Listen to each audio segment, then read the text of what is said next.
The Department of Justice says it may cost millions to repair a number of courts that have been damaged by the KZN floods. Department officials have been in Durban on a site visit to assess the scale of the damage. To unpack this further, we're joined now by the DG in the Department of Justice. That's Advocate Dr. Mashabane. Advocate, it's great to have you with us on the program this morning. It's another worrying result of the KwaZulu-Natal floods, isn't it? It's so wide-ranging, the effects that the floods have had on the province. Tell us what you found in your site visit. Good morning, Michelle, and good morning to the viewers of Newzroom Afrika 405. We visited the province of KwaZulu-Natal on Tuesday and Wednesday this week, and the reports that we had gotten was that close to 30 of our courts of law were affected by the floods. In the main, the majority of those courthouses that were affected were mainly the roofs.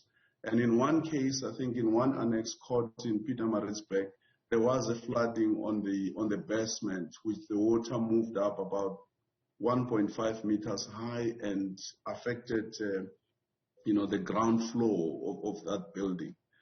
Now, some of those challenges in those 30 courts are some challenges that we had known about them for some time, but I think the floods exposed them a great deal, and that led to collapse of ceilings in some of the courtrooms, and some of the courtrooms and offices were flooded in those specific close to 30 courts. And of course, most officials for the first 2-3 days, particularly last week, couldn't go to work, could not access the courts due to the roads that were impassable and bridges that were affected. We know that our courts are already overloaded, Advocate Mashabane. What does this mean, as we say, for the wheels of justice turning and the kinds of delays we may well see in the coming weeks and months? Look, just the positive side we can report is that by Wednesday, when the majority of those courts were operating, with the exception of about 5 that could not operate from the morning until afternoon. They couldn't operate normal hours due to shortage of water or water having been cut off.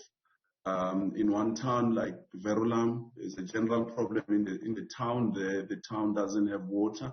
I think there's been blockage of pipes there. So as a result, the court can only operate until 12 because the ablution facility cannot operate without water. So we were just encouraged that most of those courts that were affected, water has been drained. In Pietermaritzburg, I think when we arrived, water was being drained. And the report we got by yesterday is that some of those courtrooms were operational. So in that sense, the wheels of justice haven't come off. Even in cases where officials couldn't go to work, some of the roads like Umlazi, there is at least now an access and officials could report for duty. Even though it's not 100% staff complement, but on our arrival there, we found South Africans at court coming to receive justice and other related services. Yeah, so as you say, the damage to the actual court infrastructure is perhaps minimal on the face of it, but it's the surrounding infrastructure that's the problem. The roads and bridges leading to the courts and sanitation that allows the court to operate for full days.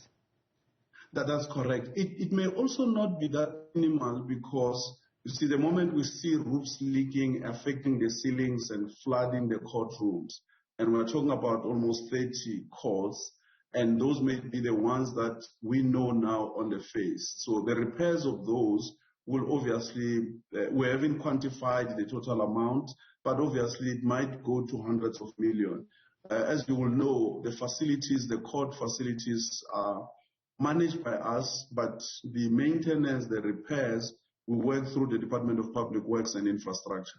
So we have engaged our colleagues in Public Works, so we're waiting for them to send inspectors to inspect the extent of the damage, and from there we'll have a sense to quantify the total amount that will be required. Yeah. Even though in some cases there's already been reports and requests for renovations and fixing of some of the challenges, but the floods themselves have in this case exposed the the challenges that were already lying there. Yeah.